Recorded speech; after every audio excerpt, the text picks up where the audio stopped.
අයිබෝන් වල හැමෝටම ඔයාලට පේන ඇති දැන් මේ මගේ අතේ තියෙන ඇම්පලිෆයර එක. ඉතින් මේක මොඩල් නම්බර එක විදිහට තියෙන්නේ TPA31 විදිහට තමයි මේක මොඩල් නම්බර එක තියෙන්නේ. වොට්න් 60 ස්ටීරියෝ ඇම්පලිෆයර් එක. ඉතින් ගොඩක් අය මම දැක්ක වීඩියෝ වලින් එහෙම කියලා තිබුණා මේ ඇම්පලිෆයර් එක ගොඩක් හොඳයි කියලා. ඉතින් අද මම කරන්න හදන්නේ මේ ඇම්පලිෆයර් එක හොඳ නරක කොහොමද අපි බලාපොරොත්තු වෙන ඒ වගේ සවුන්ඩ් එකක් අපිට ලබා ගන්න පුළුවන්ද කියලා තමයි අද මම මේක චෙක් කරලා බලන්න හදන්නේ. ඉතින් එහෙනම් වැඩි කතා නැතුව අපි යමු වීඩියෝ එකට. සුපුරුදු පරිදි මම මේකේ මුලින්ම මේ පින් අවුට් එක කොහොමද තියෙන්නේ කියලා ඉන්නම්. මෙන්න මෙතන ඔයාලට පේනවා ඇති LR සටහන් කරලා පාර්ට් දෙකක් තියෙනවා. ඒ තමයි දකුණු පැත්ත ස්පීකර් එක සහ වම් පැත්තේ ස්පීකර් තමයි මේ විදිහට සටහන් වෙලා තියෙන්නේ. එතකොට ඊළඟට මේ පැත්තේ තියෙනවා VCC කියලා සටහන් වෙලා තියෙනවා GND ground. يعني voltage supply ලබා දී යුතු තැන තමයි මේ සටහන් වෙලා තියෙන්නේ. ඒ වගේම මෙතන ඔයාලට පේනවා ඇති සිදුරු තුනක් තියෙනවා. මෙතන තමයි ඉතින් මේ ඇම්ප්ලිෆයර් එකට සිග්නල් ඔඩියෝ ඉන්පුට් එකක් දෙන්න තියෙන්නේ. L සහ R මේ දෙපැත්ත මැද ground විදිහට තමයි සටහන් වෙන්නේ. හරි එහෙනම් මේ ස්පීකර් එක පාස් කරන වයර් කේබල් එකකුත් පාස් කරලා apply දිය බලමු. කොහොමද මේක ගොඩක් අය කියලා තියෙන විදිහට මේකේ අවුට්පුට් එකක් තියෙනවද කියලා.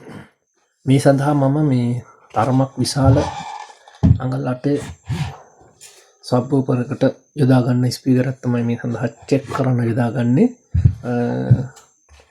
මේකේ ගොඩක් සවි ශක්තිය තියෙන ස්පීකර් එකක්. ඉතින් මේක ලෝ එකට තමයි ගොඩක්ම ගන්නෙ. බලමු මේකට කොහොමද අපිට මේක මේ කෝන් එක හොලව ගන්නවත් පුළුවන් වේද කියලා මේ ඇම්ප්ලිෆයර් සර්කිට් එකෙන්. මේ ඇම්ප්ලිෆයර් එකට ඔඩියෝ සිග්නල් එකක් දීලා චෙක් කරන්න මම මෙන්න මේ AUX කේබල් එක යොදා ගන්නවා. ඉතින් මේකේ LR සහ ground මේ විදිහට තියෙනවා. ඉතින් මේක තමයි දැන් මේ ඇම්ප්ලිෆයර් එකට මම පාස් කරන්න හදන්නේ. හරි එහෙනම් මුලින්ම මේක පාස් කරගෙන ඉමු. මෙන්න මෙතන තමයි සුපුරුදු පරිදි මම ඔයාලට කිව්වා input LR සහ ground. එතෙන්ට පාස් කරමු.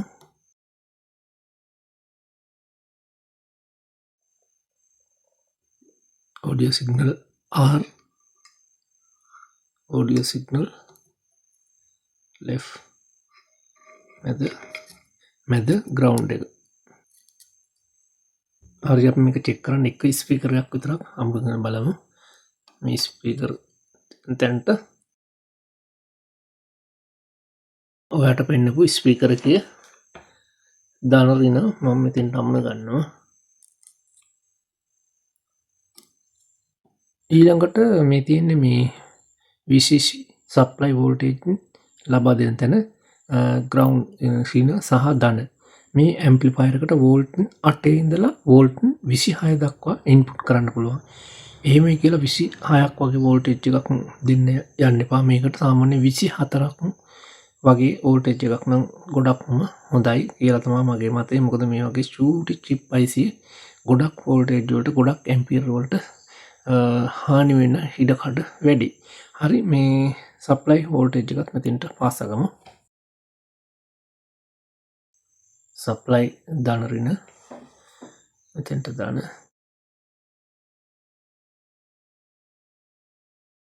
එන සප්ලයි දෙනකොට ලයිට් එක පත් වුණා. බලමු මෙතන ඉන්පුට් ස්පීකරේ සවුන්ඩ් එනවා. අපි ඉන්පුට් එකක් දීලා බලමු. මේ සඳහා මම මොබයිල් ෆෝන් එක ඉන්පුට් කරනවා.